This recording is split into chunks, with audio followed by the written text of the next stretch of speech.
nombre es Isamar Aquino y en esta clase pues vamos a hablar de Streptococcus y de Enterococcus ya una vez adentrados en la unidad de bacteriología. Es muy importante en esta clase que entendamos que los Streptococcus son microorganismos aerobios gram positivos que causan muchas enfermedades, entre ellas faringitis, neumonías, infecciones de piel o infecciones de partes blandas y también infecciones a nivel de las heridas quirúrgicas. Tenemos septicemias y endocarditis. Los síntomas entonces van a variar según el órgano afectado. Las secuelas de las infecciones debido a Streptococcus beta hemolítico del grupo A, que esto lo vamos a entender al momento de desarrollar la clase, incluyen fiebre reumática y glomerulonefritis. La mayoría de las cepas son sensibles a las penicilinas, pero recientemente han aparecido cepas que son resistentes a macrólidos. Cuando hablo de macrólidos y cuando hablo de penicilinas me estoy refiriendo al tratamiento antimicrobiano, en este caso a antibióticos. ¿Ok? Tenemos sintéticos y tenemos los no sintéticos que van a ser y los vamos a clasificar en bactericidas y bacteriostáticos. Eso a manera de adentrada en este mundo de las bacterias, que tenemos que conocer pues su tratamiento y cuando vean farmacología van a entender un poco más el mecanismo de acción de estos medicamentos y por qué es importante utilizarlos en las infecciones bacterianas, y todo esto tiene que ver con su estructura de pared, con sus mecanismos de virulencia. ¿Ok? Entonces es muy importante que usted sepa la estructura de pared de un microorganismo gram positivo y gram negativo. Vamos a abordar en esta clase los Streptococcus y los Enterococcus, que forman parte de los Streptococcus, pero al tener el prefijo entero, pues se refiere a que estas bacterias se van a ubicar en el tracto gastrointestinal, ¿ok? Acá es donde van a estar colonizando. Esto no es más pues que una clasificación. Aquí tenemos las bacterias gram positivas y gram negativas. Esto es a manera de repaso. Pueden tenerlo ustedes para futuro. Y bueno, adentrándonos ya en la clase, vamos a tener que Streptococcus es un coco. Y los Enterococcus también son cocos, es decir, forman parte de la clase que vamos a dar y que son gram positivos.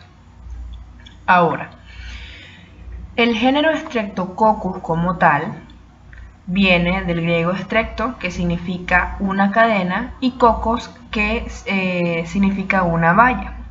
Tenemos estos dos personajes que están aquí, Theodore Bilroth y Louis Pasteur. Digamos que Theodore Bilroth fue el primero que hizo el descubrimiento. ¿Por qué? Porque él era un cirujano austrio que descubrió este microorganismo que causaba infecciones, en este caso erisipela, infecciones en las heridas.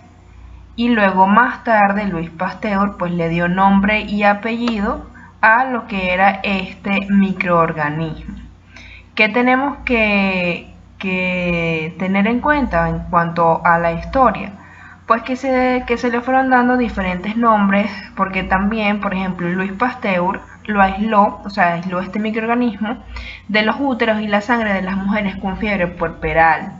Entonces es un microorganismo altamente implicado en las infecciones asociadas sobre todo a sitios operatorios o a manipulaciones. Recordemos que en los años 1900, en los 1800, pues digamos que las medidas de asepsia y antisepsia no estaban totalmente descritas. Y a medida que se fueron descubriendo pues estos microorganismos, se fueron desarrollando medidas de asepsia y antisepsia debido a la alta mortalidad que se tenía, en este caso pues de mujeres con fiebre puerperal. Además pues se demostró que el Streptococcus era un agente etiológico responsable de las enfermedades que causaban tasas de mortalidad alta en las mujeres, como ya les mencioné, y no solo involucraba a alta mortalidad en mujeres, sino también en recién nacidos.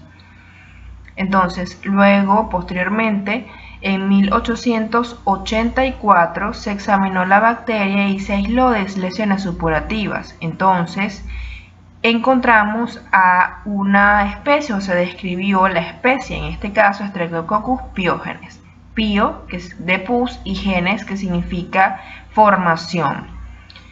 Esto se estableció propiamente en 1936 por Evans.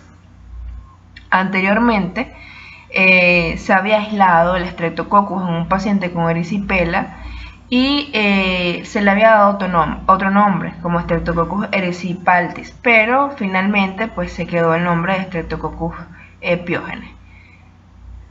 Esto es pues a manera de historia para que ustedes tengan un poco, puedan estudiar y entender mejor cómo se fue describiendo este microorganismo. A lo largo de la historia pues se hicieron otras descripciones, incluso se describieron clasificaciones en base a la estructura de pared y en base a la estructura de la membrana, o sea, por los componentes que tenían acá. Por ejemplo, Rebecca Lancerfield, que describió pues digamos que grupos de los Streptococcus debido a la estructura, a los carbohidratos presentes en la membrana de esta bacteria por mecanismos de aglutinación. Esto es, pues vemos una visión 3D de lo que es el Streptococcus beta hemolítico, que en este caso es Streptococcus pyogenes. Ahora, cuando hablamos de Streptococcus en general, decimos que son cocos gram positivos, que están dispuestos en pares o en cadenas, que son aerobios, es decir, que necesitan del oxígeno para poder tener su crecimiento y desarrollo, pero que también pueden comportarse como anaerobios facultativos. Ellos pues no son móviles, son catalasa negativo, es decir, que mediante la prueba de catalasa podemos distinguir y diferenciar si la infección está siendo causada por Staphylococcus o por un Streptococcus.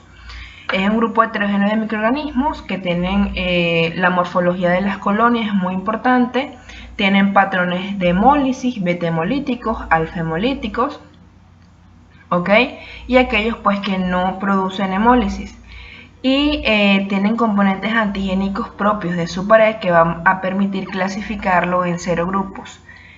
Y se hacen reacciones bioquímicas, por ejemplo, reacciones de aglutinación, antígeno y anticuerpo, para poder clasificarlos. En el caso de la especie Streptococcus pneumoniae y también en Streptococcus pyogenes mediante una estructura presente en la pared celular que es la proteína M, que más adelante pues vamos a hablar de cada uno de estos componentes y vamos a dividirlos pues en varias secciones debido a que esta clase, para hablar de Streptococcus y de las patologías que produce y los microorganismos que involucran, pues explicarlo en un solo video se hace muy largo y tedioso. Entonces en esta primera parte vamos a hablar, si bien de las generalidades de los Streptococcus, nos vamos a dedicar a cada uno por separado, empezando por Streptococcus pyogenes. Recuerden que pio significa pus y genes, que proviene de formación. Entonces, ¿qué significa? Que este es otro microorganismo formador de pus.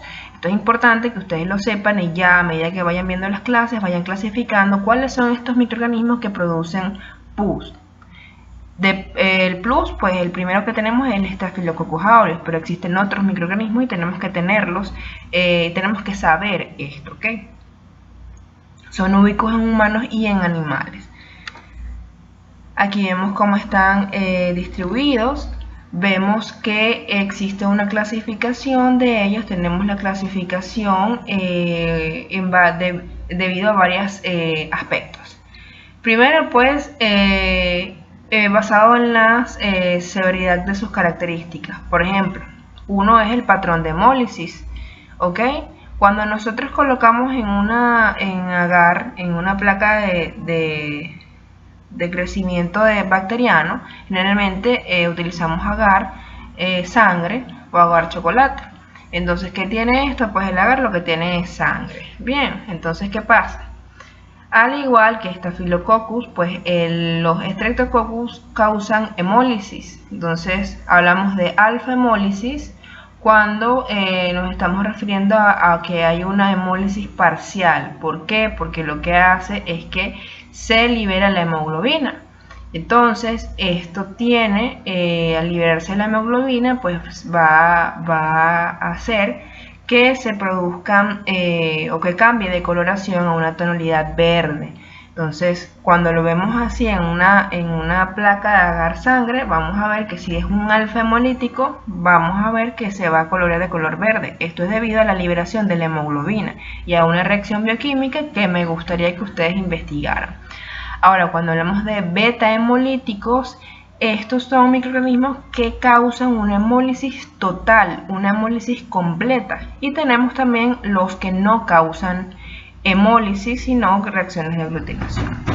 De acuerdo a la clasificación antigénica, pues vamos a tener que existen grupos, como ya yo les había mencionado anteriormente, existe la clasificación basada en el descubrimiento de Rebecca Lancerfield, que ella pues detectó mediante su estudio. Rebecca Lancerfield fue una microbióloga muy reconocida, incluso fue la segunda mujer en ser presidenta de la Sociedad Americana de Inmunología.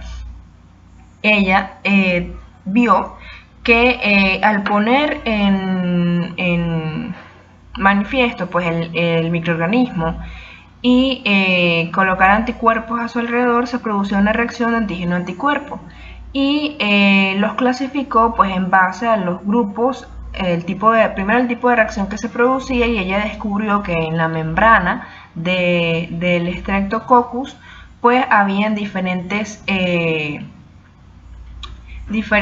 grupos de carbohidratos, ¿ok? Entonces esto ella lo clasificó desde la A hasta la H y desde la K hasta la B. Entonces, esta clasificación a quién permitió, pues permitió pues describir principalmente al Streptococcus pyogenes, ¿ok? De acuerdo pues a las reacciones bioquímicas, tenemos que entraría aquí los Streptococcus viridans y pues de acuerdo a las condiciones de crecimiento, tenemos que son sus anaerobios facultativos. El mejor ejemplo para esto es Streptococcus pyogenes, y los que son anaerobios estrictos, que van a ser los Pectostreptococcus, ¿ok? Entonces esa es la clasificación. Ahora, yo les había hablado que también existe Streptococcus pneumoniae, pero el Streptococcus pneumoniae se va a clasificar en base a la cápsula, a los polisacáridos presentes en la cápsula. Ok, que de hecho de esto existe una vacuna que es importante estudiarla y saber cómo fue el descubrimiento y cuál es el mecanismo por el cual se produce pues la inmunidad y por qué es importante estar vacunado contra este microorganismo, y que existen diferentes. Ok, aquí podemos ver ejemplificado, tenemos acá, estos serían los beta hemolíticos que se tornan de un color amarillento porque hacen una hemólisis total. Los alfa hemolíticos van a tener esta coloración, y los que realizan reacciones de aglutinación que no van a causar hemólisis, no tienen ningún patrón de hemólisis. Ella es Rebecca Lancerfield. Conózcanla, sepan su historia. A pesar de que la clasificación de los Streptococcus actualmente está siendo, digamos que reestructurada en base a la biología molecular, pues el descubrimiento que hizo esta mujer en este tiempo pues fue muy importante para la historia de la microbiología. Y es importante mencionarlo, y por eso también se pregunta en el examen, ¿ok? Acá pues tenemos la clasificación de Lancerfield. Vemos que, como ya les mencioné, se clasificó en base a los carbohidratos presentes. Son carbohidratos específicos presentes en su membrana celular. ¿De cuál membrana celular estamos hablando? De la membrana celular de la bacteria, que en este caso es el Streptococcus. Entonces, Decimos que del grupo A está Streptococcus pyogenes. ¿Por qué? Streptococcus pyogenes posee este carbohidrato que es la rhamnosa N-acetilglucosamina. ¿Cuál es la diferencia, por ejemplo, con el Streptococcus agalactiae, que sería un Streptococcus del grupo o del serogrupo B? Que su constitución del carbohidrato es rhamnosa glucosamina. ¿Ok? Entonces veamos que la N y el grupo acetil han desaparecido de este carbohidrato. Recordemos un poco bioquímica. Esto es muy importante que ustedes lo sepan porque se les puede preguntar y les puede decir un beta hemolítico del grupo A y me estoy refiriendo a Streptococcus pyogenes. Yo puedo decir un beta hemolítico del grupo B, por ejemplo, y me estoy refiriendo, ¿sería beta hemolítico? Es la pregunta. O alfa hemolítico. Tenemos que saber esto. Entonces me estaría refiriendo a Streptococcus agalactiae. Entonces vemos que los no tipificables no fueron incluidos, que es el grupo Viridans y los Streptococcus pneumoniae. ¿Por qué? Porque ellos en su estructura de pared, pues veamos que tenían más de un carbohidrato, más de uno de estos carbohidratos. Entonces no podíamos tipificarlo y clasificarlo en un grupo u otro, sino que se clasificaban en base a otras consideraciones. En el caso de Streptococcus pneumoniae es en base a los antígenos presentes y las estructuras presentes en la cápsula. Aquí podemos ver entonces mejor lo que les estaba explicando. Entonces tenemos Streptococcus pyogenes del grupo A, es un beta hemolítico del grupo A. Del grupo A, de acuerdo a la clasificación de Rebecca Lancerfield. ¿Ok? Pero también podemos tener un beta hemolítico del grupo B. Aquí me estaría refiriendo al Streptococcus agalactiae. Ahora, un beta hemolítico del grupo C, Streptococcus equisimilis, y digamos que los no tipificables son alfa hemolíticos, ¿ok? Es un alfa hemolítico. Entonces Bridan es un Streptococcus que es no tipificable, pero él es alfa hemolítico. Es decir, que puede producir ¿qué? Una hemólisis parcial. Algunos Streptococcus que son tipificables dentro de algunos grupos, pues se pueden comportar como beta o alfa hemolíticos. Y aquí tenemos una clasificación y podemos ver esquemáticamente, por ejemplo, el hábitat donde está, por ejemplo, el Streptococcus pyogenes, está en el tracto respiratorio y lo tenemos también en la piel. Por eso, estando en el tracto respiratorio, colonizando pues a nivel de las vías aéreas superiores, cuando ocurre una condición que permita, además de colonización, que cause infección, que cause la enfermedad infecciosa, que sería la palabra correcta, pues digamos que hay cambios tanto en el ser humano, así como también pues condiciones del ambiente que propician que estas infecciones se produzcan, que generalmente ocurren en invierno. Entonces acá tenemos pues podemos ir viendo pues su clasificación de pared. Vemos que existen estructuras que están presentes tanto en la pared, que son los carbohidratos, como en esta sería la membrana celular y esta sería la pared y todo esto que vemos acá es el peptidoglicano. Aquí vamos a tener que hay estructuras que sobresalen, pero que forman parte de la pared y atraviesan la cápsula. Aquí tenemos la proteína M, que es muy importante porque la proteína M va a determinar que el Streptococcus pues sea bastante virulento o una cepa muy agresiva, en el caso específico del Streptococcus pyogenes. Y pues la cápsula, que está compuesta por ácido hialurónico y le va a permitir ser un mecanismo de distracción, ya que al momento de invadir, ya que el ácido hialurónico está presente en nuestras estructuras, por ejemplo en el líquido sinovial y en la piel, y entonces no se activa, o digamos que no se activa la vía del complemento, ¿ok? Entonces sería en este caso la vía alterna del complemento, que forma parte de la inmunidad innata. O sea que recordemos que la inmunidad innata es la primera que va a actuar. Entonces ya estaríamos perdiendo pues la disrupción de la piel. Nuestra primera barrera de defensa, que sería la piel, pues no estaría actuando como debería, porque gracias al ácido, y esto está dado pues gracias al ácido hialurónico. Hay algo que tenemos que tener en cuenta en cuanto a hablar de las generalidades. Recordemos que ahorita, hasta este momento, todo lo que yo les he hablado en base a las generalidades. Ustedes pueden buscarla y estudiarla un poco más a fondo en los libros, artículos, por ejemplo, de la revista The Lancet, New England Journal. Entonces ustedes pueden buscarlo.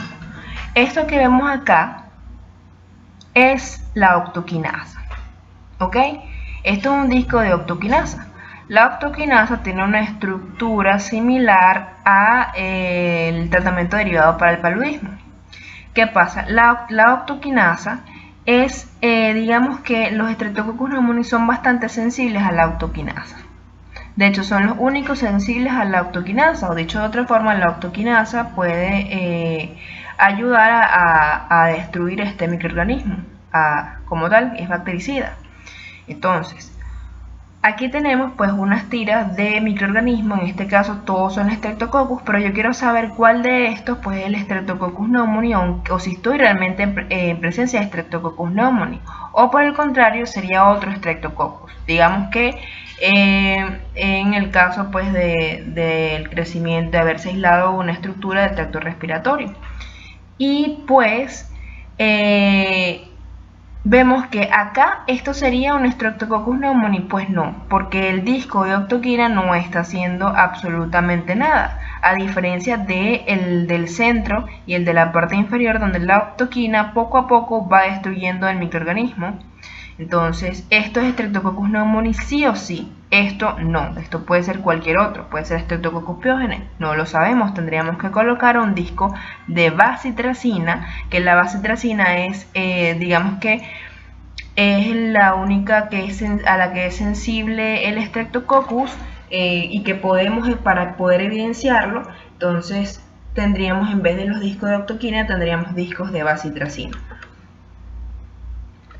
Ahora, vamos a hablar pues específicamente de Streptococcus pyogenes. Entonces, es un beta hemolítico porque produce una hemólisis total y está clasificado en el grupo A, según la clasificación de Rebecca Lancerfield, y entonces decimos que es un beta hemolítico del grupo A. ¿Cuál será el carbohidrato presente en este grupo? Decimos que es rhamnosa N-acetilglucosamina, Es muy importante que nos la aprendamos. Es un patógeno importante en el ser humano, produce enfermedades supurativas y no supurativas. Entonces, ¿dónde van a ser específicamente las enfermedades supurativas? Pues puede ser a nivel del tracto respiratorio superior, en la faringe, porque produce faringitis o faringoamigdalitis aguda. Y digamos que las otras importantes son las infecciones en la piel. El Streptococcus pues inicialmente causa pus. Si persiste en nuestro organismo, puede seguir creciendo, seguir desarrollándose, entonces se van a formar toxinas, se van a formar proteínas que este va a liberar al exterior. Entonces, en este momento, estas toxinas y estas proteínas son las responsables de las otras infecciones que se producen. Por ejemplo, podemos tener la enfermedad reumática y la glomerulonefritis postestreptocóxica, Se llama postestreptocóxica por esta razón.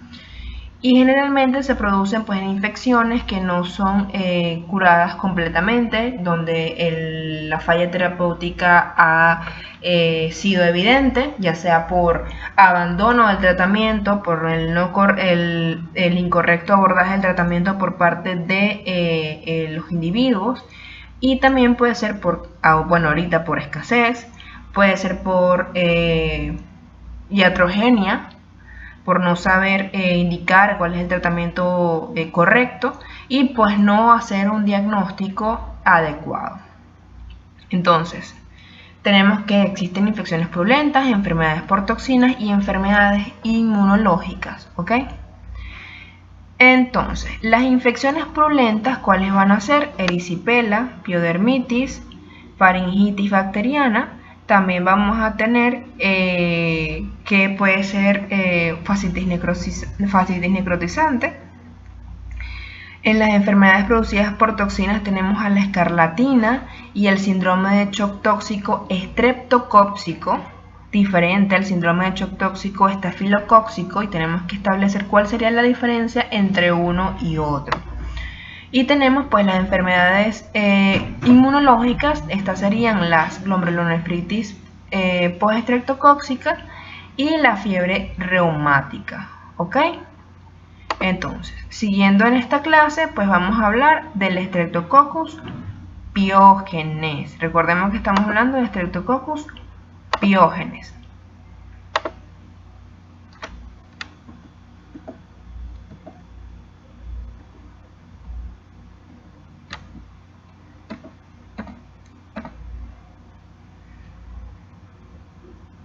Ahora, ¿cuáles van a ser las características?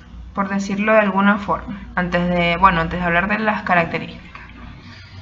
Ya les había dicho cuáles son las enfermedades superativas. Este es un esquema que podemos ir viendo. Aquí esquemáticamente pues nos está indicando cuáles son las infecciones que pueden tener. Pueden ser a nivel del sistema nervioso central, pueden estar causando faringitis, pueden causar otitis, también infecciones en piel, puede tener repercusión a nivel de las válvulas cardíacas.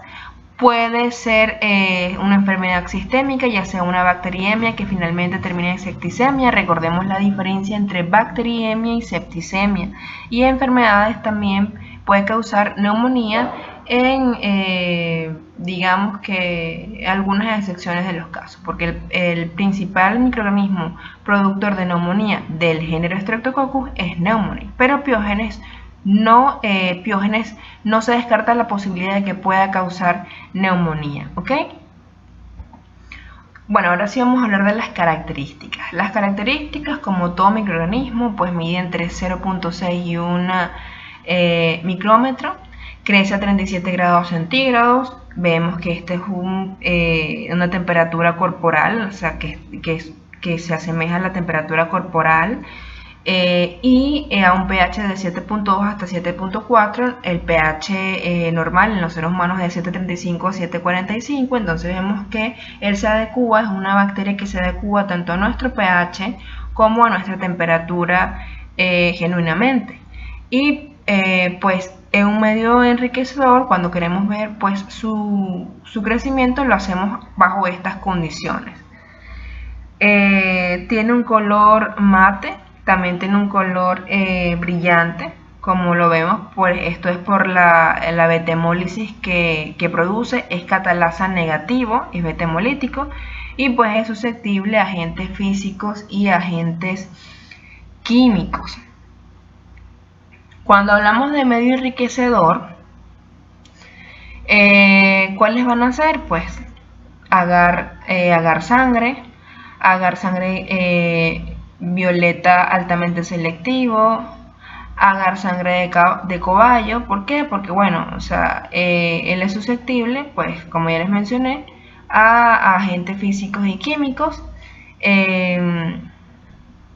Si nosotros queremos matar al Streptococcus, calentamos a 54 grados centígrados durante 30 minutos y de esa forma habitual pues le damos es una forma de hacer desinfección, ¿ok?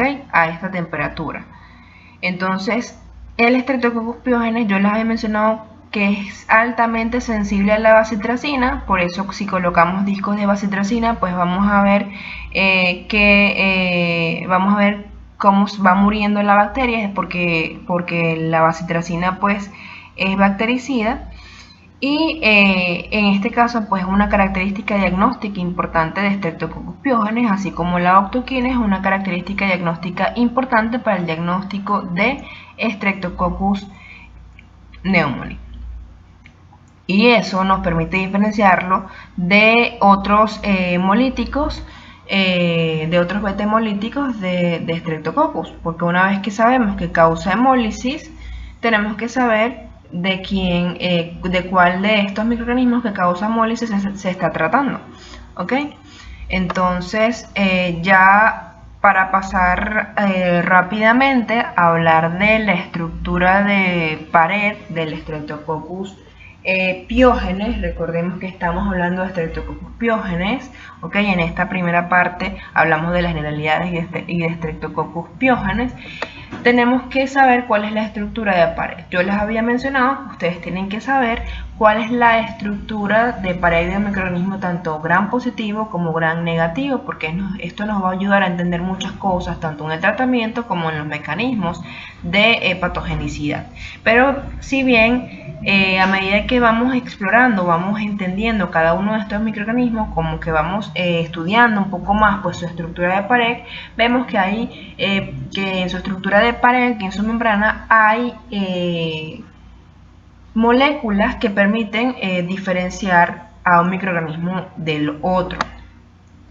¿Cómo es esto? Pues como ya les había mencionado, pues este microorganismo tiene una cápsula, ¿ok? Y que la cápsula está constituida por ácido hialurónico. El ácido hialurónico se encuentra también en la matriz extracelular de los tejidos, pero es más abundante en la synovia y en los cartílagos. Por lo tanto, el organismo va a reconocer al Streptococcus en primera instancia como propio. ¿Por qué? Porque en su cápsula, que va a proteger toda la bacteria y va a proteger la pared y la membrana celular, donde sí hay estructuras altamente antigénicas capaces de despertar nuestro sistema inmunológico, pues esto no va a ser hasta una vez que ya el microorganismo ha ingresado, ¿ok? a nuestra circulación, ha ingresado a la piel y va a empezar a causar daño. Entonces, toda la cápsula finalmente, ¿qué va a hacer? Pues va a ayudar o va a evitar la fagocitosis. ¿Qué significa esto? Pues que la cápsula es no antigénica y es débilmente antifagocitada. Actúa como una barrera entre las proteínas del complemento unidas a las bacterias y a las células fagocíticas. Y pues esto lo hace para evitar la fagocitosis de la bacteria. Entonces, la cápsula va a proteger a la bacteria y además es antifagocítica, y es no antigénica. Ahora, las cepas encapsuladas que son ricas en la proteína M, como ya yo les había mencionado anteriormente, son altamente patogénicas. ¿De dónde sale la proteína M entonces? Esta proteína M que es altamente patogénica, que está presente en la pared celular, que al ser una bacteria gram positiva vamos a tener que tiene una capa gruesa de peptidoglicano, ¿ok? Y a través del peptidoglicano pues sobresalen y se encuentran ciertas estructuras, digamos que sobresalen directamente de la membrana y atraviesan la capa de peptidoglicano, o simplemente pues son estructuras que parten a partir pues de la pared celular, dicho de esta manera un poco redundante. Entonces, ¿cuáles van a ser las estructuras presentes en la pared celular? Tenemos pues el ácido lipoteicoico, como acá está, y la proteína F, ¿ok? ¿Qué va a ser la proteína F? Y el ácido lipoteicoico, que es esta estructura rosadita que está acá en el caso de este esquema. Pues ellos van a mediar la unión de los cocos con fibronectinas presentes en la superficie de ¿qué? En la superficie de las células de la piel, ¿ok? De la epidermis, de la dermis. Entonces eso es lo que va a hacer, que va a permitir adherencia, tanto a la proteína M como el ácido lipoteicoico. Ahora, ¿cuál es la otra estructura que vamos a tener y que es altamente antigénica? Es esta cosita que está aquí en forma azul, que se denomina, acá es esta que está acá, que tiene azul y rosado, que es la proteína M, que vemos que sobresale a partir del peptidoglicano, ¿ok? Entonces, la proteína M, ¿qué va a hacer? Primero, ¿qué tenemos que saber? Es una adhesina, es antifagocítica. ¿Por qué? Porque ella inactiva a C3b. Entonces, que es un importante factor del complemento responsable de la fagocitosis. Recordemos que a partir de C3b se va a dar la activación del complejo de ataque de membrana. Entonces, si nosotros no, la bacteria inactiva a C3b, pues vamos a tener que el mecanismo innato, que es a través de esta reacción humoral, pues va a estar inactivado. Entonces, de esta forma, pues este factor pues va a impedir la fagocitosis. ¿Qué es muy importante? Pues que la proteína M va a permitir clasificar a los al Streptococcus pyogenes, en este caso Streptococcus pyogenes, en serotipos o variedades. La proteína M entonces actúa produciendo resistencia a la fagocitosis, facilita la multiplicación de microorganismos e inhibe la vía alterna del complemento. Por tanto, va a actuar como un inmunomodulador. Evita la actividad del sistema inmunológico. Ahora bien, ¿por qué la proteína M evita digamos que la fagocitosis, si es altamente antigénica? Por su estructura.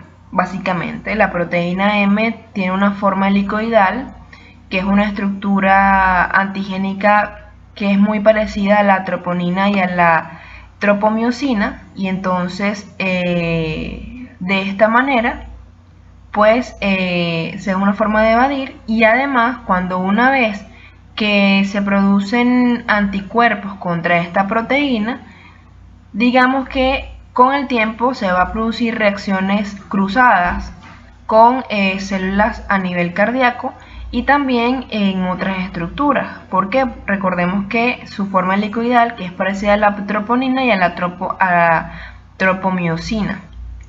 Entonces se generan anticuerpos contra la proteína M que tienen reacción cruzada con troponina y la tropomiosina, y esos anticuerpos eliminan el microorganismo, pero quedan después produciendo lesiones en el tejido del ser humano, primordialmente a nivel del tejido cardíaco, que va a involucrar al músculo cardíaco, a la válvula cardíaca y a los músculos pectíneos, y adicionalmente también tiende a producir a nivel de la sinovia y del cartílago articular se van a estar depositando estos microorganismos. Además, también con la proteína M se circulan pues complejos inmunes que se van a depositar a nivel de la cápsula de Bowman, a nivel del glomérulo, a nivel del ovillo glomerular, y entonces aquí se va a presentar la glomerulonefritis post-streptocóxica. Entonces esto es un poco para entender los mecanismos de virulencia como tal de este Streptococcus pyogenes. Y por eso vemos que en un principio probablemente la proteína M evada al sistema de complemento, pero no la activación de los anticuerpos, y finalmente pues se van a crear estas reacciones inmunológicas o estas enfermedades producidas por reacciones inmunológicas. Acá pues en forma esquemática vamos a tener, aquí vemos la proteína M, que vamos a ver cómo tiene esta forma helicoidal, que ya les mencioné que es similar a la troponina y a la tropomiosina, que están en el ensamblaje pues, del tejido muscular, cardíaco.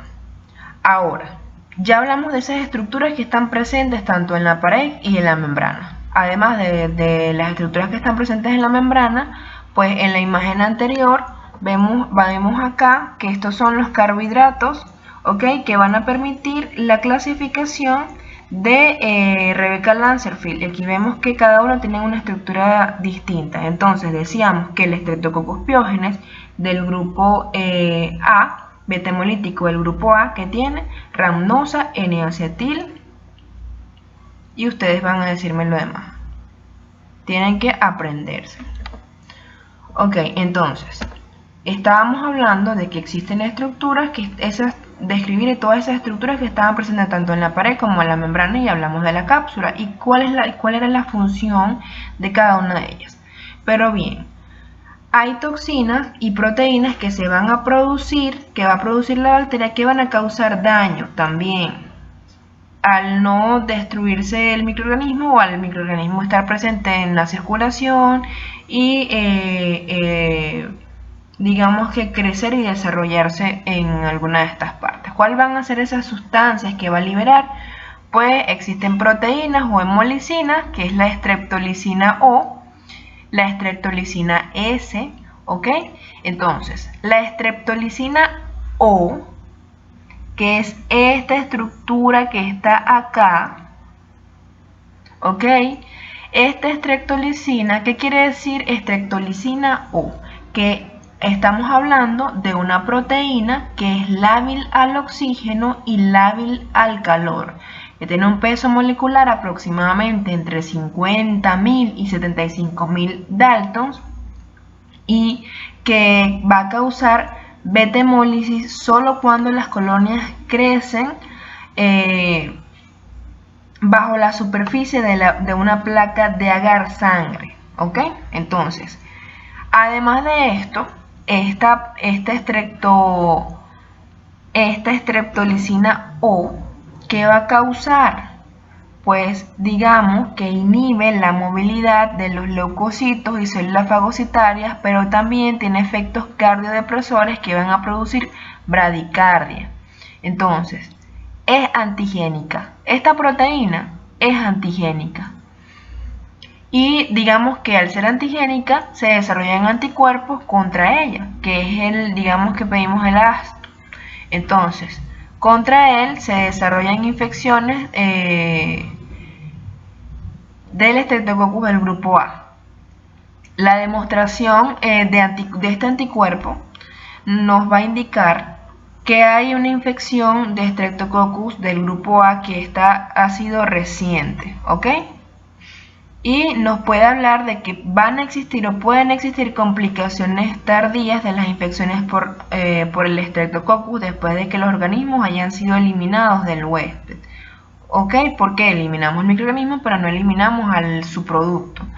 Entonces, digamos que la streptolicina O reacciona de forma cruzada con hemolicinas similares producidas por Streptococcus del grupo C y G, neumolicinas del Streptococcus pneumoniae, también tetanolicina de Clostridium tetani, toxinas teta de Clostridium perfringens. En el caso de Clostridium perfringens, pues va a producir una gangrena gaseosa, y la cerolicina de Bacillus cereus y listeriasis de Listeria monocytogenes. Entonces, estas serían las reacciones cruzadas que se van a producir. El otro componente es la streptolicina S, que la palabra S pues quiere decir que es soluble en suero, ¿ok? Produce lesión de la membrana celular y de las organelas citoplasmáticas, es estable en oxígeno y soluble en suero. Entonces, streptolicin S proviene de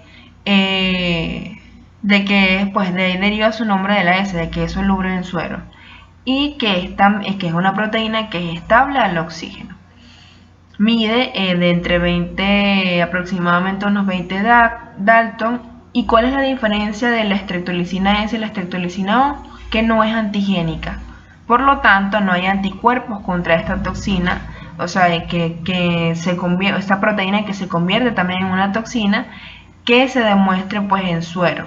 ¿Debido a qué? Debido a que ella es soluble en suero. Entonces, es responsable de la hemólisis alrededor de las colonias que crecen en superficies de agar sangre e inhibe la quimiotaxis y es antifagocítica por su misma solubilidad en suero. Ahora, además de estas proteínas, pues, ¿qué se va a producir? ¿Cuál es el producto de esta bacteria? Enzimas. ¿Cuáles van a ser esas enzimas? Por ejemplo, la streptokinasa.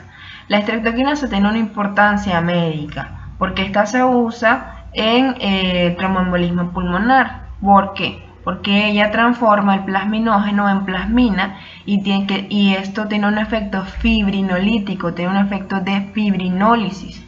Tienen que buscar este término, qué significa, para que se vayan familiarizando con cosas que ustedes van a tener que estudiarse a futuro. Recordemos que estamos hablando de microbiología, estamos hablando de las características del microorganismo y cuáles son las enfermedades que causan a grosso modo, pero es algo que sin duda hay que irlo estudiando y hay que ir asociando cada uno pues a lo que significa en nuestra carrera, porque nosotros tenemos el conocimiento, pero al final, para establecer un diagnóstico, nosotros tenemos que asociar cosas. Entonces, alguien se dio cuenta que con la streptolicina se usa como terapia para el tromboembolismo pulmonar. Y precisamente esta es la importancia médica de esta estructura, que es una enzima que la producen los Streptococcus pyogenes. Como ya les había mencionado, pues tiene una actividad fibrinolítica, activa la vía alterna del complemento. Existen dos tipos de streptokinasa que han sido descritas hasta el momento, la A y la B. La streptokinasa activa el plasminógeno para formar plasmina, se descompone pues la barrera de fibrina alrededor del sitio de infección y digamos que como que su función como tal para beneficio del Streptococcus pyogenes es esto, pues es que descompone la barrera de fibrina alrededor del sitio infectado y por eso al descomponer esta barrera facilita pues su propagación de la infección, de la enfermedad infecciosa y esta propiedad, como ya les mencioné, esta propiedad trombolítica está hecha, se ha hecho un buen uso en el tratamiento médico tanto del tromboembolismo pulmonar también como en el infarto agudo de miocardio. Entonces vamos a ver que al ser antigénica vamos a tener anticuerpos contra streptokinasa A y B durante el curso de una infección y esto nos permite también hacer el diagnóstico. Otra enzima es la desoxirribonucleasa, que existen 4 tipos, A, B, C y D, 4. La mayoría de las cepas del Streptococcus pyogenes produce esta enzima, la enzima despolimeriza el ADN libre presente en el pus, lo que reduce la viscosidad del pus y ayuda a la propagación de la infección. Entonces tenemos dos estructuras que ayudan o dos productos que ayudan a la propagación de la infección, tanto la streptokinasa como la desoxirribonucleasa, ¿ok? Entonces, estas enzimas son antigénicas también y la demostración de anticuerpos antidesoxirribonucleasa B en el suero es diagnóstico de infección por Streptococcus pyogenes, particularmente en la piel donde está causando la enfermedad infecciosa. Y tenemos también la hialuronidasa, que es una enzima que es producida por Streptococcus pyogenes, también como por otros grupos, como el Streptococcus B, C y G. O sea, cuando hablamos del B, estamos hablando de Galactiae. Y el Streptococcus 6, Streptococcus anginosus y Streptococcus pneumoniae, ¿ok? La enzima se divide el ácido hialurónico presente en el tejido conectivo del huésped, por lo tanto facilita la propagación de la bacteria a través de los tejidos. ¿Ok? Entonces se adhiere con la cápsula, pues no es reconocido o evita que sea fagocitado y esta enzima, la hialuronidasa, pues le permite seguir rompiendo estas capas de ácido hialurónico para poder penetrar en los tejidos y causar daño. Tenemos también pues una enzima antigénica que es el factor de opacidad del suero. Esta es una lipoproteína producida por algunos tipos M del Streptococcus pyogenes y esta enzima produce opacidad cuando es aplicado en el caso de agar gel que contienen suero de cerdo o caballo. Por lo tanto es conocido como un factor de opacidad del suero.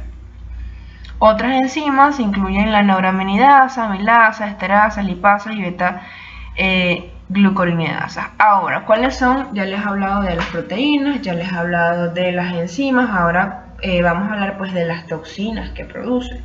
Tenemos toxinas pirógenas estreptocóxica A, B y C. ¿Ok? Este es el nombre con el que se conoce actualmente. Toxinas pirógenas estreptocóxicas A, B y C. Entonces tenemos que son 3. Actúan como inmunomoduladores activando a los linfocitos T, liberando citocinas, y también actúan desencadenando el proceso de fiebre, es decir, mediante la liberación de interleuquina 1, actúa directamente también sobre las células a nivel cardíaco, produciendo toxicidad sobre ellas, y también median pues la producción de shock tóxico. Estas toxinas son antigénicas y su producción está regulada por un fago templado en su genoma. Esta toxina actúa como superantígeno también y son responsables de la escarlatina, del síndrome de shock tóxico estreptocóxico. Existen pruebas cutáneas que nos van a permitir saber que estamos en presencia de esta toxina o que estamos en presencia pues, de alguna de estas enfermedades. Por ejemplo, existe la prueba de Dick, que es una prueba cutánea donde se inyecta por vía intradérmica 0.2 ml de toxina diluida. ¿Cuándo sabemos que pues, estamos en presencia de una prueba positiva? Porque se produce una reacción eritematosa localizada alrededor de 1 centímetro de diámetro que se desarrolla en las primeras 12 a 24 horas. ¿Por qué se produce esta reacción o cuál va a ser la interpretación? Bueno, esta prueba positiva indica ausencia de anticuerpos contra la toxina y muestra susceptibilidad a la toxina y por lo tanto a la escarlatina. Ahora, en una prueba negativa indica la presencia de anticuerpos específicos contra la toxina eritrogénica en el suero. ¿Ok? Ahora, existe otra que es la prueba de Schultz-Charlton, que consiste en la inyección intradérmica de la antitoxina en un paciente con escarlatina. Entonces, si inyectamos la antitoxina en un paciente con escarlatina, se va a producir un blanqueamiento local de la erupción. Esto se debe, pues, básicamente a que hacer una antitoxina va a neutralizar a la toxina eritrogénica. Entonces, esta prueba es conocida como la prueba de Schultz-Charlton. ¿Qué va a hacer esta toxina? Esta toxina va a hacer que el paciente se produzca una erupción en la piel, primordialmente en el tronco y en los miembros, y excepcionalmente la vamos a ver que va a causar una erupción en la lengua, que se conoce como lengua en fresa. Esta es una erupción que se llama eritema y es una complicación no supurativa por la infección de Streptococcus. Entonces estaríamos en presencia de la escarlatina. Ahora, existen otras toxinas que se van a producir, que son las exotoxinas pirogénicas. Hay dos tipos, la exotoxina pirogénica A y la exotoxina pirogénica B. No confundamos las exotoxinas pirogénicas con las toxinas pirogénicas estreptocóxicas, ¿ok? Aquí estamos hablando de las exotoxinas, ¿ok? En esta parte le voy a hablar de las exotoxinas, que son dos, exotoxina pirogénica A y exotoxina pirogénica B. Exotoxina. La exotoxina pirogénica A es similar a la del Staphylococcus y la toxina del síndrome de shock tóxico post-estreptocóxico, y tiene el mismo modo de acción como la toxina de shock tóxico estafilocóxico. Entonces actúa liberando grandes cantidades de citoquinas de células T auxiliares y macrófagos. Y pues la exotoxina pirogénica B es una proteasa que destruye rápidamente los tejidos y es producida en gran cantidad por el Streptococcus pyogenes. ¿Ok? Entonces, recordemos, exotoxinas pirogénicas, que son dos, la A y la B, y las toxinas pirogénicas causantes de la escarlatina y del shock tóxico estreptocóxico, que son las toxinas pirogénicas estreptocóxicas A, B y C.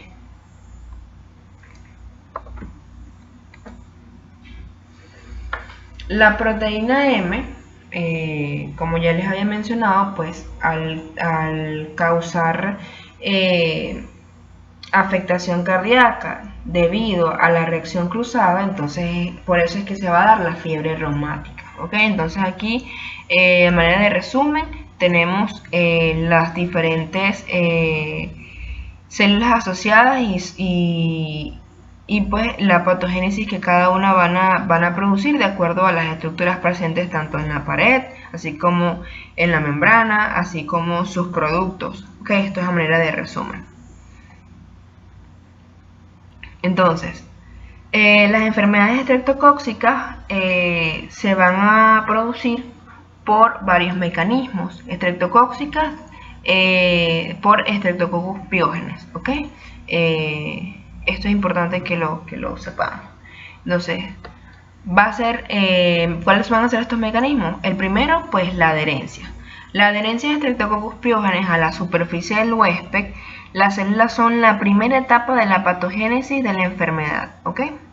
Entonces, los cocos se adhieren al epitelio de la faringe con la ayuda de los pilis, con la ayuda del ácido lipoteicoico y con la ayuda de la proteína F y la proteína M inicialmente.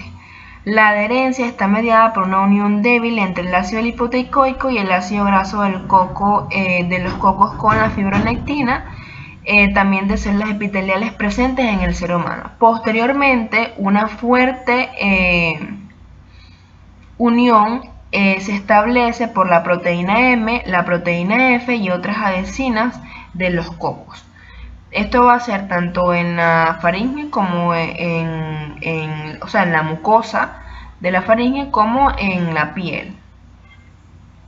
¿Cuál es el segundo mecanismo aparte de la adherencia? Pues tenemos la invasión por los cocos.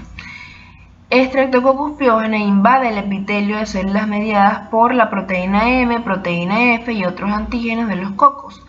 Se sugiere que la invasión de los cocos sea responsable de la persistencia de la infección como Streptococcus pharyngitis, así como por la faringitis estreptocóxica, que sería la forma correcta de decirlo, y la invasión en tejidos profundos. Cuando hablamos de tejidos profundos, pues estoy hablando de la fascia, porque el Streptococcus pyogenes produce fascitis necrotizante. Y la cápsula, como la cápsula tiene ácido hialurónico, este ácido hialurónico junto a la proteína M, junto a la peptidasa C5A de Streptococcus pyogenes son antifagocíticos. Y estos factores evitan la opsonización y fagocitosis de las bacterias de muchas maneras. En primer lugar, pues la cápsula previene la fagocitosis de la bacteria al actuar como barrera de entrada entre la bacteria y las células. Y la proteína M inactiva AC3B, que es un complemento importante, un factor de complemento que media la fagocitosis de las bacterias. Y la proteína M, al unirse al fibrinógeno, y bloquea la activación del complemento por vía alterna, reduciendo así la cantidad de producción de C3B. La peptidasa C5A inactiva el complemento C5A, que media la quimiotaxis de neutrófilos y la fagocitosis. ¿Y cuál va a ser el tercer mecanismo? Es la producción de toxinas y enzimas que van a hacer todo lo que yo les he mencionado anteriormente, que básicamente, en resumen, pues va a ser la causa de la patogénesis de muchas enfermedades estreptocóccicas. La inmunidad adquirida a infecciones estreptocóccicas se basa en el desarrollo de anticuerpos específicos contra el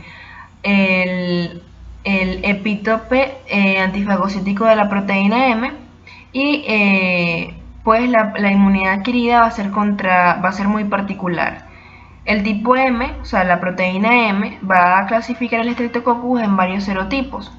Y pues en personas que no son tratadas en forma adecuada, pues se va a desarrollar posteriormente, por ejemplo, la fiebre reumática, incluso la glomerulonefritis postestreptocóxica. Entonces es muy importante que lleguemos a esta parte y nos preguntemos qué produce el Streptococcus pyogenes. Ya vemos que por algo dividimos la clase en varias secciones, porque esta es una clase que es larga, porque se toman y se tocan temas que realmente son muy importantes. Entonces aquí vemos las que están seleccionadas.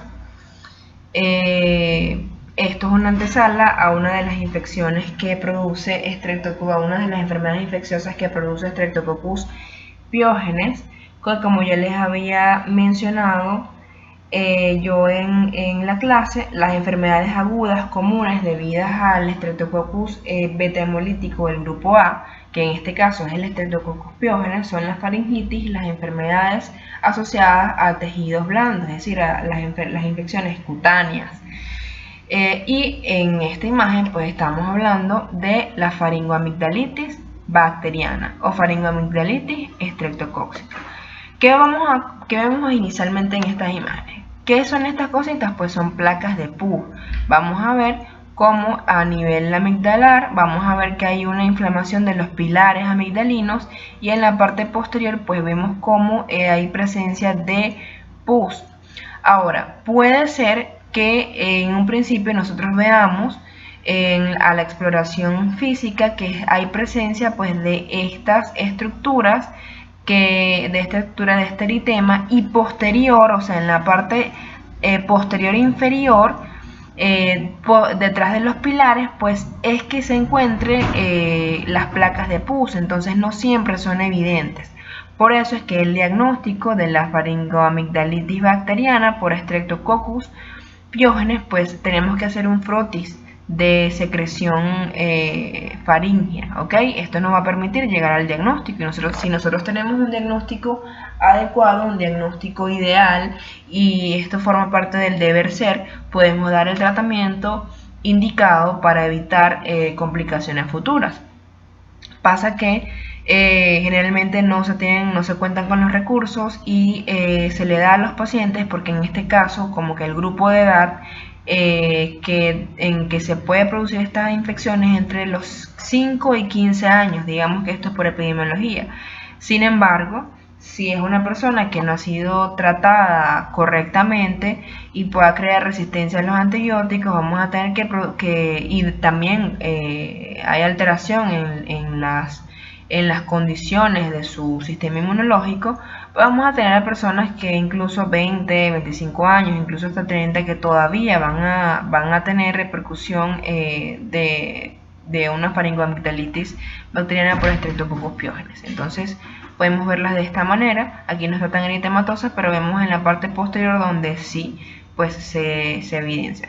¿Qué tenemos que hacer diagnóstico diferencial? Pues diagnóstico diferencial pues con otra infección causada por otra bacteria cuando está infectada por un virus que es el fagobetatoxopositivo, que en este caso es la difteria, donde vemos que la placa de pus es grisácea, es dura y se forma como una vela, o sea, como un velo en toda la estructura de estos pilares.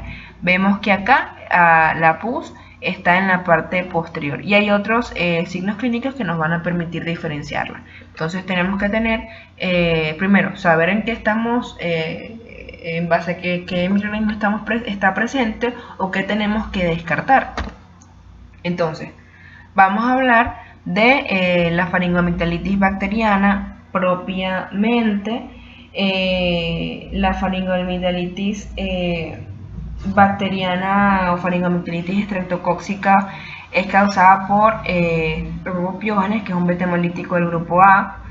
Se produce en aproximadamente el 20% de los pacientes. Vamos a tener que hay dolor de garganta, hay fiebre, hay enrojecimiento a nivel de la faringe, puede haber un exudado purulento en las amígdalas, como vimos en la imagen, pero algo particular es que no tiene tos, o sea, los pacientes no tosen. Entonces por ahí ya podemos ir clínicamente nosotros deduciendo cuál posiblemente sea la causa. Recordemos que el diagnóstico definitivo nos lo va a dar el frotis de secreción faríngea. Entonces, El resto de los casos se va a producir pues signos menos prominentes y se presenta el examen como una faringitis viral. Los ganglios cervicales y submaxilares pueden estar hipertróficos y sensibles al tacto, es decir, hay mucho dolor en este nivel, por eso es que tenemos que explorar los ganglios, su consistencia y en el caso pues, de los cervicales y los submaxilares. Y la faringitis estreptocóxica puede producir abscesos periamigdalinos. Entonces, la tos, la laringitis y las secreciones nasales no son características de la infección faríngea por Streptococcus. Su presencia indica otra causa, es decir, la presencia de la tos, la presencia de la laringitis puede ser causa viral o puede ser alergia o simplemente pues está siendo causada por otro microorganismo que no necesariamente, o sea, otra bacteria que no necesariamente puede ser Streptococcus pyogenes. Entonces aquí vemos cuáles son las diferencias, vemos el grupo etario, vemos las características que yo les he mencionado y aquí vemos la diferencia de que si la faringoamigdalitis pues es viral, ¿ok? Hay tos, hay febrícula, en cambio es la fiebre que se produce en la faringoamigdalitis estreptocóxica pues es bastante elevada, estamos hablando de 39, 40 grados centígrados y cuando decimos febrícula pues estamos en 38.5 grados, eso es febrícula. Eso no es, no estamos hablando de fiebre como tal. A partir de 39 grados es fiebre. Entonces, este es básicamente el tratamiento que tenemos que conocer a grosso modo, que son las penicilinas, los derivados sintéticos de las penicilinas como la amoxicilina, y que bueno, hay pacientes que son alérgicos a este tratamiento y se le dan otras estrategias de tratamiento que es la eritromicina.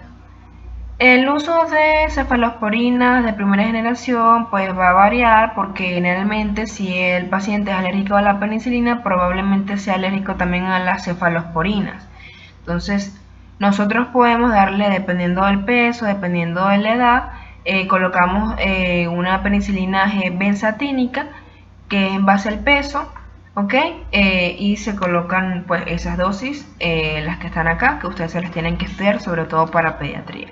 Yo no les voy a preguntar tratamiento, pero sí es importante que a medida que vayamos viendo las enfermedades, vamos viendo que tienen un tratamiento, cuáles son las que tienen el tratamiento, sobre todo para futuro, cuando vean pediatría. Ahora pues vamos a hablar de, digamos que después de esta, digamos que tenemos una faringoamigdalitis que no ha sido tratada correctamente y no se trata correctamente, hay algunas Streptococcus pyogenes que quedan allí circulando, por lo tanto se va a seguir produciendo la toxina, producen toxinas, está en sus productos y vamos a tener que se creen reacciones inmunológicas porque se crean anticuerpos tanto contra la proteína M y va a afectar a tejido cardíaco, precisamente por la persistencia del microorganismo en nuestra circulación. Entonces aquí vamos a tener que se va a desarrollar esto que vemos acá, que es la fiebre reumática. La fiebre reumática pues es una importante afección que genera graves secuelas en las válvulas cardíacas y excepcionalmente en el músculo cardíaco. Estaríamos hablando de los músculos pectíneos, ¿verdad? Y es importante pues conocer que esta es una que va a estar dada por la reacción inmunológica que se hace por diversas cepas. Yo les había mencionado que existen cepas con cápsulas mucoides que son portadoras de estos tipos de proteína M que son altamente antigénicas, y de acuerdo a la proteína M pues Streptococcus pyogenes se va a clasificar en serotipos. aquí las vamos a tener. O sea, es importante que ustedes lo sepan. Sin embargo, yo no lo voy a, o sea, no voy a preguntarle o no se tienen que aprender cada una de estas. Solo que tienen que saberlo, pues que se da esta clasificación y precisamente es por esto. Y pues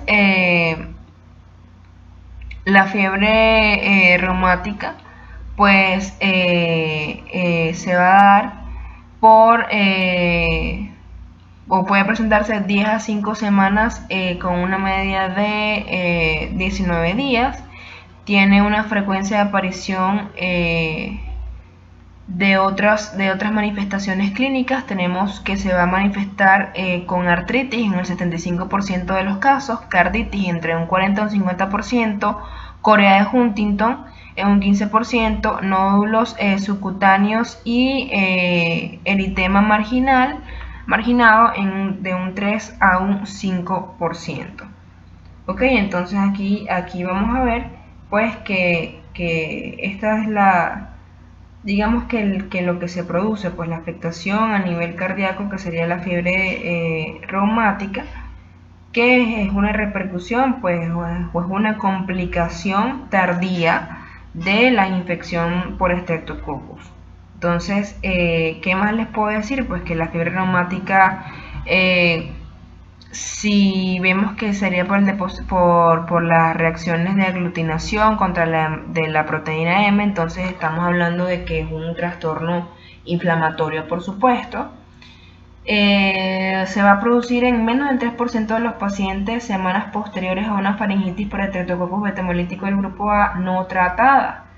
Y su frecuencia es mucho menor en los países desarrollados porque hay un correcto diagnóstico y por lo tanto un correcto tratamiento para suprimir o evitar esta complicación. El diagnóstico de un primer episodio se basa en una combinación de artritis, carditis y la corea, y las manifestaciones cutáneas específicas y resultados de las pruebas de laboratorio, que son los criterios de John Baird, ¿okay? Que son los criterios para fiebre reumática, que ustedes lo pueden investigar, sobre todo para los casos clínicos. Ahora, otra de las complicaciones o de las complicaciones que se pueden dar es a través de pues la escarlatina, que ya la escarlatina pues es rara en la actualidad, pero puede darse, ¿ok? A mí el año pasado me enviaron una foto de una lengua impresa de una paciente en Chile y pues realmente es una patología que, aunque es rara, pues se puede seguir dando, sobre todo cuando esta infección por Streptococcus pyogenes no es tratada y diagnosticada adecuadamente. Entonces la escarlatina, como ya les mencioné, es rara en la actualidad, pero aún se producen brotes. La transmisión aumenta en ambientes que favorecen el contacto cercano entre las personas y generalmente esto se da en niños, en las guarderías, en las escuelas. Es una enfermedad que predomina en la infancia, generalmente sigue una infección estreptocóxica faríngea, entonces esta es una complicación debido a la infección primaria no tratada correctamente, y con menos frecuencia sigue una infección en otros sitios, por ejemplo en la piel. Está causada por cepas de Streptococcus pyogenes que producen la toxina eritrogénica. La toxina eritrogénica era como se conocía anteriormente, pero estamos hablando de la toxina pirogénica, que son 4, A, B y C, y causa pues que vamos a tener una rubidez cutánea difusa, rosada rojiza, que se blanquea al presionarla, es decir, que desaparece la digitopresión. También vamos a tener un exantema que se observa más en el abdomen y en los costados. Aquí tenemos ver en el abdomen, en los costados y también en los miembros superiores. Y pues vamos a ver que también en los pliegues cutáneos vamos a tener que van a estar oscurecidos y se denominan línea de Pastia o con una palidez peribucal también. ¿Por qué? Porque se respeta el círculo de Philatop. Vamos a ver también que la erupción consiste en elevaciones papulosas que son características porque van a ser pequeñas, van a medir entre 1 a 2 milímetros y son numerosas. Vemos como acá en este pequeño pues son bastante numerosas. La capa superior de la piel la vemos enrojecida, pero después del periodo febril esta capa va a descamarse y se produce o este exantema suele durar entre 2 a 5 días. También puede observarse seccionalmente pues la lengua en fresa, que esto se va a dar porque las papilas se van a inflamar. Entonces se inflaman y protruyen a través de la cubierta de color rojo y van a tener un color rojo intenso que debe diferenciarse de la que se observa en el síndrome de shock tóxico y en las enfermedades de Kawasaki. ¿Ok? Esto es importante que lo tengamos en cuenta. Otros síntomas son similares a los de la faringitis estreptocóxica y a la evolución y el tratamiento de la escarlatina son similares a la infección. Pues lo importante es que tratemos con antibióticos. También hay tratamientos a base de inmunoglobulinas. Y pues aquí tenemos lo que ya les había mencionado, solamente que me centré en hacer la descripción de las imágenes básicamente, donde ahí tenemos todo, porque la observación es un método diagnóstico muy importante para el clínico, ¿ok? Y que tenemos que tener en cuenta.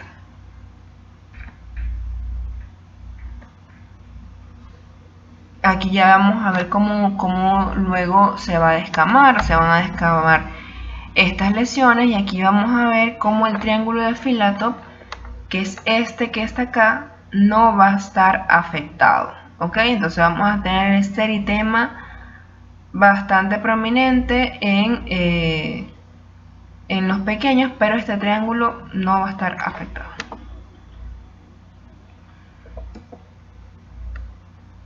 Ahora, ¿de quién vamos a hablar?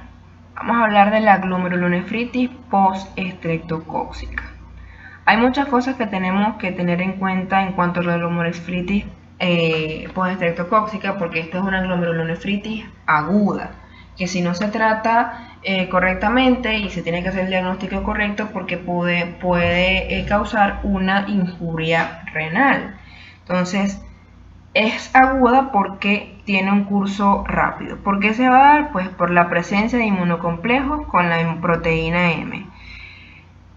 La glomerulonefritis aguda postestreptocóxica aparece entre 1 a 2 semanas después de un proceso faringoamigdalar o de 2 a 4 semanas después de una infección cutánea. Entonces, digamos que es más frecuente que la glomerulonefritis aguda postestreptocóxica se dé después de una infección cutánea que de una infección faríngea, pero es importante pues decirlo. Entonces, los serotipos de la proteína M implicados en esto es el M12 y el M49. ¿Ok? Esto es importante que lo sepamos. Entonces, ¿qué más tenemos que tener en cuenta? Pues que consiste en la inflamación aguda del ovillo glomerular tras el depósito de complejos inmunitarios y la liberación de mediadores inflamatorios. Estos complejos inmunes se van a depositar a nivel de la membrana de Bowman y van a afectar el ovillo renal, donde van a estar implicados pues la arteria aferente y eferente. Entonces, los síntomas que vamos a tener como tal van a ser pues hematuria, que digamos que es el síntoma que se produce en el 50% de los casos. Vamos a tener que esta es una hematuria que podemos macroscópicamente describirla como tiene un aspecto de Coca-Cola, ¿ok? Y que esta orina con aspecto de Coca-Cola, no vamos a ver la presencia de coágulos. Entonces ahí estamos sospechando también. Esto es lo que nosotros podemos objetivar, que podemos observar. La coloración de las orinas, ¿ok? Y que también en el laboratorio podemos estudiar a nivel microscópico esta orina. Entonces a nivel microscópico vamos a observar, o el bioanalista va a observar, que hay hematíes dismórficos en un 20% de los casos y que hay acantosis en más del 5%. Y se van a describir cilindros hemáticos. ¿Cuál es el segundo síntoma importante de esta glomerulonefritis aguda, estreptocóxica o postestreptocóxica? El edema. El edema es un edema matutino que va a ser predominantemente periorbitario y a medida que va pasando el día se va extendiendo a las extremidades y al escroto. No va a causar anasarca como tal. Entonces se produce en consecuencia, la producción del edema es porque hay al tener como que la inflamación de este ovillo, la filtración está limitada, la filtración y la absorción, digamos, de alguna forma, pero más que todo la filtración a nivel de la nefrona en la cápsula de Bowman, en lo que es la membrana, por el depósito de estos inmunocomplejos.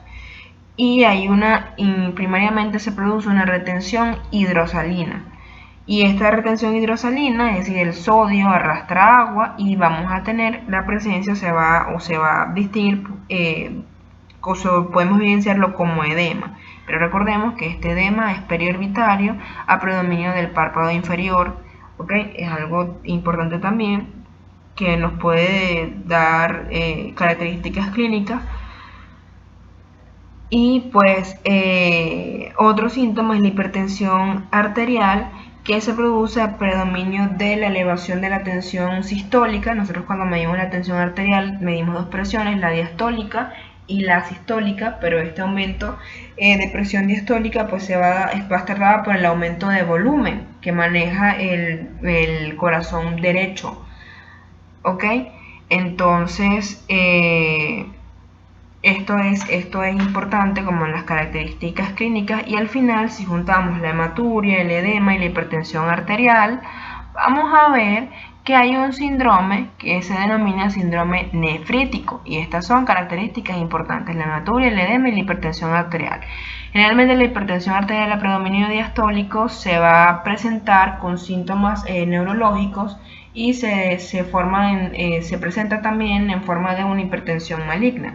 Si se extiende esta patología, ya que no se ha tratado a tiempo, no es diagnosticada a tiempo, pues vamos a tener signos clínicos de injuria renal, donde vamos a ver que hay un aumento del potasio y disminución del sodio, porque acá en la mácula densa pues va a detectar que hay mucho sodio y va por otros mecanismos de filtración y de absorción, pues va a hacer que buscar la manera de filtrar la mayor cantidad de sodio posible a través de la orina, y entonces ya vamos a tener un compromiso metabólico donde hay una acidosis que se va a producir. Y entonces pues tenemos que se va a producir pues la injuria renal aguda, que va a tener distintas clasificaciones. Esto es para que ustedes lo sepan.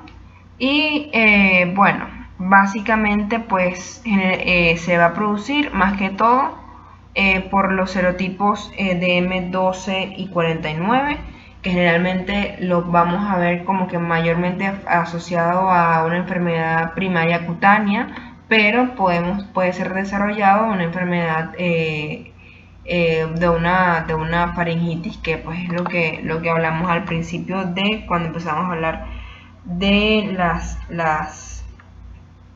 estas infecciones. Entonces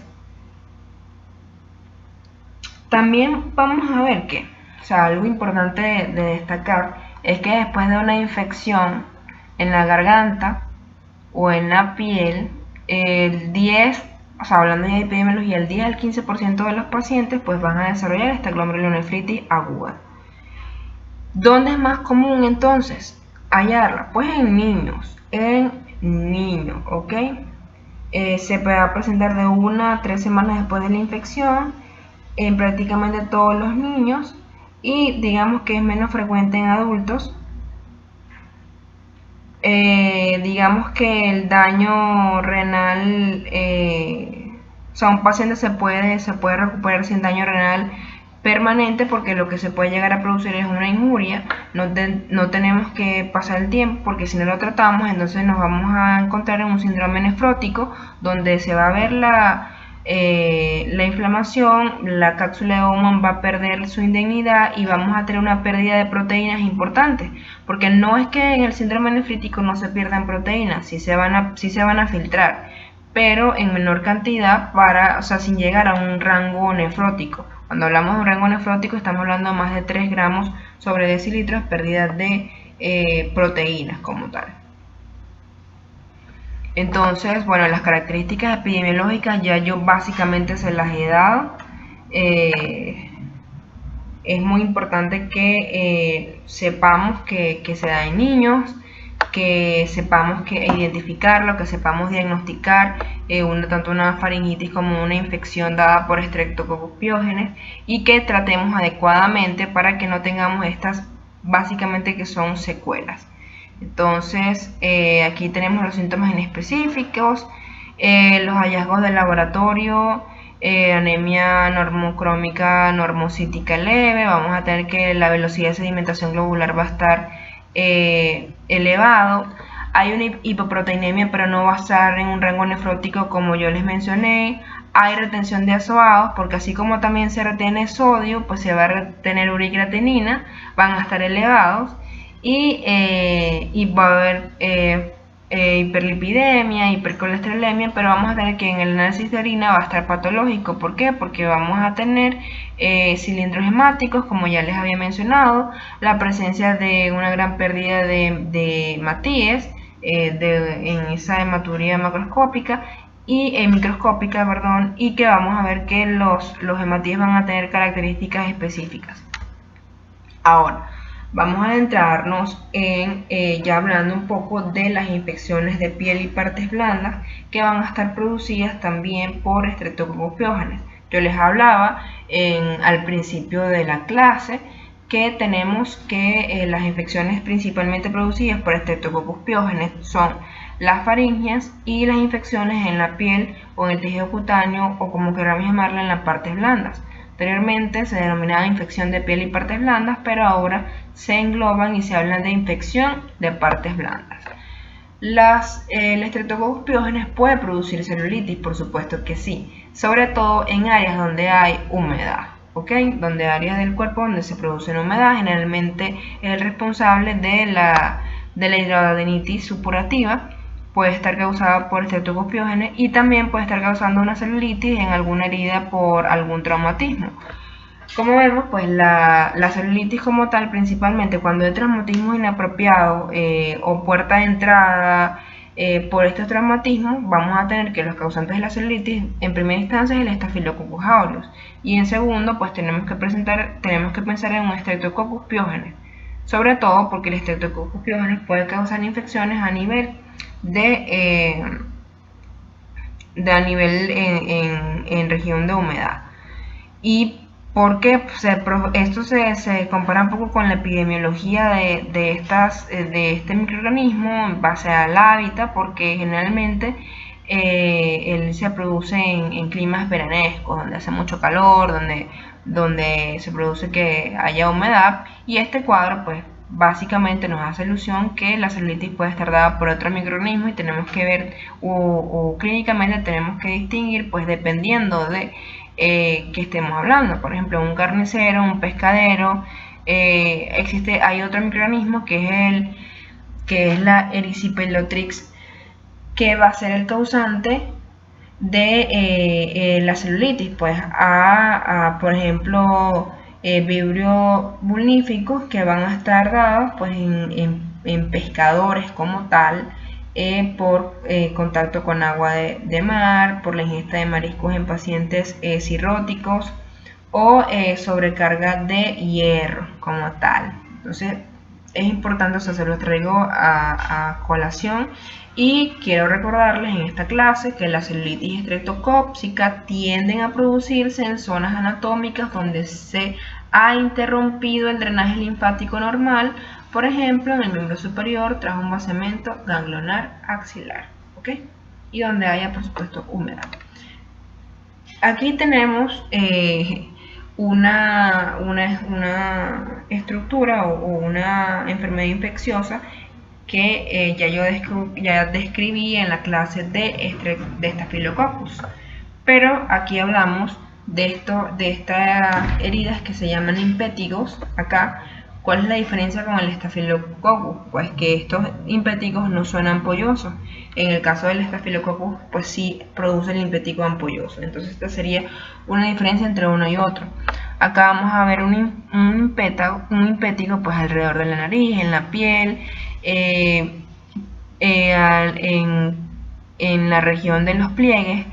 Y generalmente pues la nariz es un sitio o la región nasal es un sitio de hábitat y colonización de los Streptococcus. Entonces nosotros podemos llevarnos el Streptococcus de la nariz a otras estructuras de la piel y ahí se va a producir el impétigo pues no ampolloso, que como ya les mencioné, se produce en climas de verano, donde hay calidez, donde hay humedad, donde es ese calor. Por ejemplo, aquí en Ciudad Bolívar vamos a ver que hay vesículas con pústulas superficiales, intraepidérmicas y mielocéricas. Vean cómo tienen este aspecto de mieloides, se denominan mielocéricas por la estructura que se está descamando y porque ellas se ulceran, pues, pero no son dolorosas.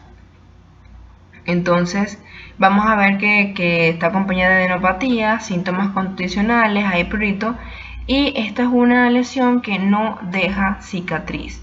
El tratamiento pues es con penicilinas o aminopenicilinas modificadas, cefalosporinas de primera generación. Entonces el apoyo es vía oral, pero también cutánea. Vamos a utilizar otras como la mupirocina, la bacitracina o el ácido fusílico. Ahora, que esta es una lesión que se llama en piel de naranja. Vamos a tener que esta tiene un borde bien delimitado. Es una infección vamos a ver que es una infección superficial de la piel. Tiene afectación linfática. Es más frecuente en lactantes, niños pequeños y ancianos, sobre todo aquellos con diabetes mellitus. Es sumamente dolorosa. Es roja brillante, produce es edematoso y es indurado, por eso se denomina piel de naranja, porque usted la toca y es como la piel de naranja. Tiene bordes elevados y está bien definida. Vamos a ver que va a producir fiebre y se pueden llegar a producir flictenas, en el caso como lo vemos acá. Se van a producir flictenas, que son ampollas pues, flácidas e intraepidérmicas. Pueden también a partir de aquí causar celulitis, abscesos subcutáneos y a partir de una erisipela, si avanza pues esta infección a nivel se va hacia las facies, sobre todo a facies como que más profundas que abarcan grupos musculares. Entonces va a tener una afectación que se denomina fascitis necrotizante, que es una complicación de la erisipela, pero sigue siendo una infección de piel y partes blandas. Entonces, en el 70-80% de los casos vamos a tener que se va a dar en los miembros inferiores y en un 5-20% de los casos se va a dar en la cara. El tratamiento pues es un tratamiento bastante fuerte, penicilinas, macrólidos, incluso se llega a asociar penicilinas con la clindamicina, la oxacilina también, pues, pero ya sea oxacilina vía endovenosa, no oxacilina vía oral, porque se degrada rápidamente. Entonces la oxacilina que funciona es la vía endovenosa. Y esta es una afectación pues que muchas veces requiere hospitalización, sobre todo en pacientes diabéticos. Esta que vemos acá, entonces, si la erisipela no se trata correctamente, puede llegar a ser una fascitis necrotizante. Esto que vemos acá es una fascitis necrotizante. ¿Qué pasa en este paciente? ¿Qué podemos dilucidar? Que se ha hecho un desbridamiento quirúrgico, porque el tratamiento antibiótico no es suficiente. Aquí tenemos que hacer desbridamiento quirúrgico para quitar toda la parte infectada, toda completamente, hacer curas y el tratamiento antibiótico hasta que la bacteria pues desaparezca. Al principio de la fascitis necrotizante pues se produce un dolor intenso localizado en ausencia de signos objetivos a la exploración física. Pero es un dolor intenso, entonces aquí vamos a tener como que algo que no coincide lo que nosotros estamos viendo clínicamente, que básicamente es nada, con el fuerte dolor que siente el paciente. Posteriormente aparece edema y eritema en la piel subyacente con formación de vesículas y flictenas, y estas flictenas van a tener un contenido hemorrágico por la necrosis cutánea que se produce, y en algunos casos también se va a desarrollar anestesia cutánea porque hay una destrucción de las terminaciones nerviosas de la dermis. En ausencia de tratamiento precoz, el cuadro evoluciona a un shock séptico, por ende las fascitis necrotizantes deben ser tratadas rápidamente. Los Streptococcus la fascitis necrotizante es causada por el Streptococcus del grupo A, que están implicados en el 60% de los casos. Sin embargo, podemos tener que una fascitis necrotizante también puede ser causada por otros microorganismos anaerobios, es decir, por los anaerobios. Entonces, es más frecuente entre pacientes diabéticos, en los que suele afectar a los pies, apareciendo otras pequeñas heridas o traumatismos. También es frecuente en usuarios de drogas parenterales, los cuales son particularmente una población en riesgo, y la infección inicial queda circunscrita a la fascia muscular, se extiende rápidamente a planos interfaciales de menor resistencia situados entre grandes grupos musculares, como yo les había mencionado anteriormente. El tratamiento, pues como les dije, desbridamiento quirúrgico. El antibiótico es combinar penicilinas con clindamicina o el linezolid, que en el caso del linezolid va a ser importante porque va a inhibir la síntesis de toxinas bacterianas, y generalmente también una infusión de inmunoglobulinas va a ayudar también a las antitoxinas o a la neutralización de las toxinas. Una complicación de la fascitis necrotizante es la gangrena de Fournier, dicho de otra forma, la gangrena de Fournier constituye un tipo específico de fascitis necrotizante que se localiza a nivel escrotal y a nivel perineal, como lo vemos acá, y pues va a estar dada por microorganismos mixtos. Entonces aquí está implicado tanto el Streptococcus pyogenes como también los anaerobios. Y en pacientes neutropénicos y tumores, pues estos son factores de riesgo para desarrollar esta fascitis necrotizante, además también en pacientes diabéticos que no tengan un buen control de su glicemia, porque podemos tener un paciente diabético que tenga un correcto control, que se controle su glicemia, que tome su tratamiento regularmente y no vamos a tener hiperglicemias, porque recordemos que los estados de hiperglicemia pues enlentecen la funcionalidad de los leucocitos, y por lo tanto nuestro sistema de protección y nuestro sistema inmunológico se ve comprometido.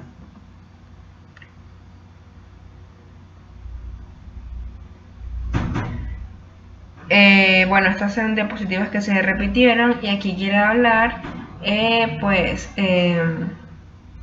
del síndrome de shock tóxico estreptocóxico, que es causado por las toxinas. Tanto la escarlatina como el síndrome de shock tóxico estreptocóxico pues es causado por toxinas.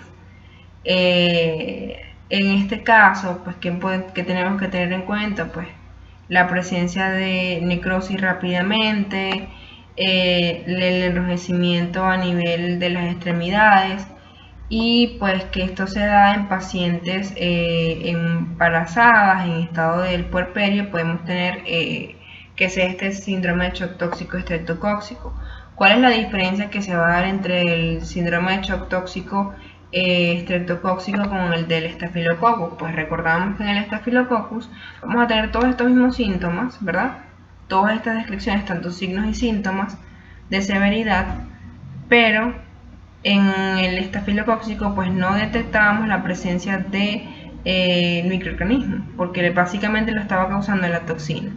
En este caso también está causado por una toxina, pero el diagnóstico se va a estar dado por determinar la presencia del Streptococcus en la sangre como tal. Entonces es importante determinar. ¿Qué otros estudios de laboratorio nosotros podemos tener o que nos van a ayudar al diagnóstico como tal de una infección de una enfermedad infecciosa dada por Streptococcus pyogenes? Cuando nosotros estudiamos el complemento. Cuando nosotros pedimos estudios del complemento, pedimos C3, C4, vamos a ver que cuando hay una disminución de C3 con C4 normal, en un 90% de los casos, estamos diciendo que hay una glomerulonefritis estreptocóxica. El ASTO, que es la presencia de la anticuerpo para la proteína que se comporta como una toxina, que es la streptolicina O, pues vamos a ver que este anticuerpo tiene un valor limitante porque nos está diciendo que hay una infección o que hay una infección actual o reciente por Streptococcus pyogenes, pero en realidad no nos está hablando de que existe una complicación, sino que nos está diciendo puede darse la complicación.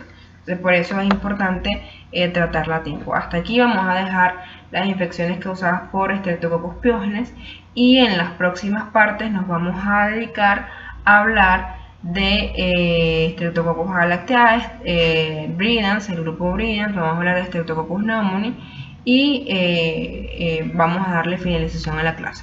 Por ahora es importante que hasta acá pues que estudien y que diferencien cada una de las patologías y que sepan que cuando se les habla del